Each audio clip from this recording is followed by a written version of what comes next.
నిర్గమ 4:3-4 వచనంలో నీ చేతిలో ఏముందని దేవుడు అడిగినప్పుడు మోషే కర్ర ఉంది ప్రభువా అన్నాడు.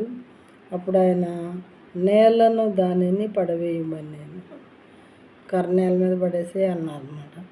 అతను దాన్ని నేల పడవేయగానే అది పాము అయ్యాను. నేల మీద పడేసరికి మోషే కర్ర అది పాములాగా మారిందట. మోషే దాని నుండి పారిపోయాను. భయపడి మోషే పారిపోయాడు అనమాట. అది చూసి పారిపోయినప్పుడు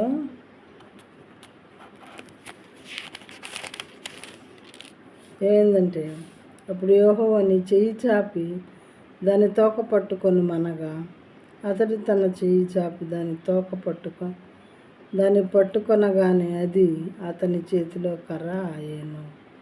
ఒక ఆశ్చర్యకార్యాన్ని చేసి మోషేకి దేవుడు ధైర్యం రావటం కోసం చూపించాలన్నమాట. అంటే ఇలాంటివి నువ్వు చాలా చేయాలి రాజు ముందు అని. అప్పుడు ఎప్పుడైతే ఆ పాము తోక మోషే పట్టుకున్నాడో వెంటనే అది అతని చేతిలోని కర్రగా మళ్ళీ మార్చబడింది అన్నమాట.